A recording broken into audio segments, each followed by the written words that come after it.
Hi, I'm Kate. I'm here to talk to you this day about Lassa Fever. Um, Currently, there's an outbreak of Lassa Fever in Nigeria. Many people are talking about Lassa Fever, Lassa Fever. I just want to say a few things that you need to know about Lassa Fever.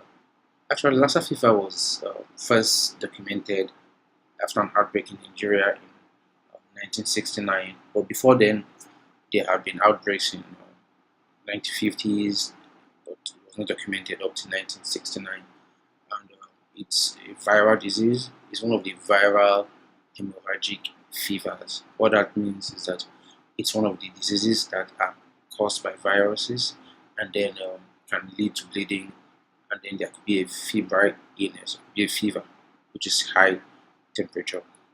Other diseases in this class, a very common one, popular one recently is the Ebola viral disease. Um, there's Marburg disease, yellow fever, a few others. So now this Lassa fever was first isolated in Nigeria, like I said earlier, and I'm just here to talk to you mainly about the transmission and then the prevention. Now, how is Lassa fever transmitted? Lassa fever is actually a disease that is found in rats, or a virus that infects rats. These rats may not come down with the disease. The rats, actually not any rat, but rats that have double rows of breasts, that we call multi-mammate rats.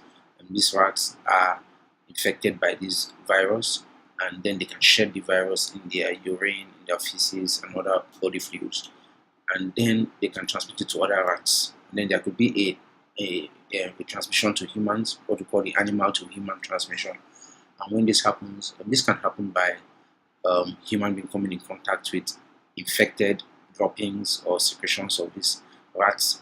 Like if a human eats contaminated food has been contaminated with the feces or the urine of such a rat, or if the rat dies and use bare hands to carry the rat, one can get infected through that means.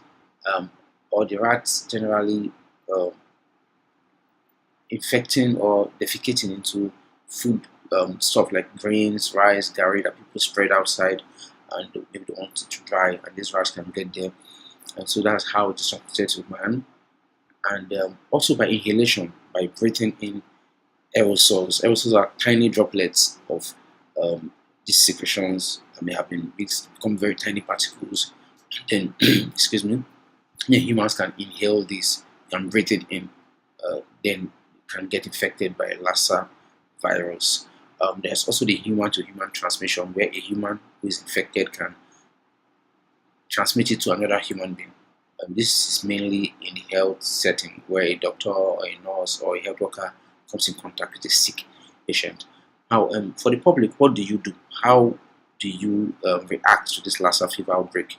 We don't want you to panic, but what we want you to do is, if you have a high temperature, or you know anyone who has a high temperature, um, 38 degrees and above, sometimes it could even go up to 40 degrees Celsius, and then this person has taken anti-malarials, taken antibiotics for more than 2 days, and then the fever is not coming down, then you need to seek care, you need to seek further attention, so one could find out if this is Lassa. The other symptoms, but these symptoms are not very specific, because many other viral illnesses or malaria or typhoid can present with such presentations or complaints, like maybe headache, sore throat, cough, weakness, and all that. Late symptoms could include vomiting, blood, or bleeding from the orifices, the body openings, like the mouth, the anus, vagina. These are late features, so we must say watch out for those things, because before we get to this point, then we must have gone very far. Now, how do we prevent Lassa fever? Lassa fever is very preventable. It's a preventable disease, and just like the Ebola, the personal hygiene is the main way of preventing it. It has a treatment, and that's why the fatality is not as high as that of Ebola. Um, it has a treatment. There's a drug called ribavirin, which can help to treat Lassa fever. But the main talk what we talk about is prevention. So how do you prevent it? Now, prevent any uh, do good environmental sanitation, good personal hygiene, proper disposal of refuse, and keep your surroundings clean, because if the surroundings are dirty or your house is dirty, these rats can come in. Now we cannot catch a rat to see if it has the good breast or not. So what we want to do is to avoid the rats from coming into our homes. The rats can stay outside. Now bush burning is another thing that one can do that can make these rats to come in. Because when we burn our bushes, the rats leave their natural habitat where they could stay in the bushes and then look for residential areas, look for houses to stay. So they come into our houses, especially when our houses are dirty, and they come into the houses. And then so prevention is to prevent rats from coming into your house. Any way you can do that. The rats that are there, you can put traps, rat traps to kill the rats. You can even block your rat holes. Any opening you see in your house where rats could come into your house from, you want you to block such an opening with cement, so they don't come into the houses again. And then cover your food properly so rats do not potentially infect those foods.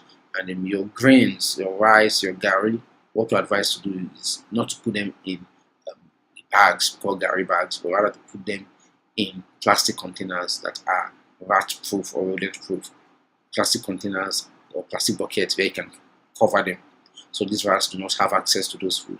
And then cook your food properly. Wash your hands regularly. We cannot overemphasize that. Wash your hands, wash your hands, wash your hands. And Lassa fever is very preventable. If you notice anyone around you, or if you yourself have had symptoms of Lassa, like mentioned, fever that is not responding to treatment, antibiotics, anti-malaria, we will expect you to come to a health center, a health facility, and then we could just find out that it's not Lassa, and then you go home. But we do not want you to get Lassa. And if you find anyone who is infected by Lassa disease, encourage them to take their treatment. We there's a treatment for it. There's a treatment for Lassa fever, and generally just keep your surroundings clean. Good personal hygiene is encouraged. If you have cats, yeah, you can use your cats to drive away your rats, but we don't recommend that as a public health strategy because of other things that the cats can bring, allergies and other diseases that are transmitted by cats. Um, um, we'll keep you updated about the current events in Nigeria. Currently in Rivers State, we've had 3 cases and 3 deaths. But generally, we don't want you to be scared because Lassa fever is preventable as well as treatable. Keep your surroundings clean.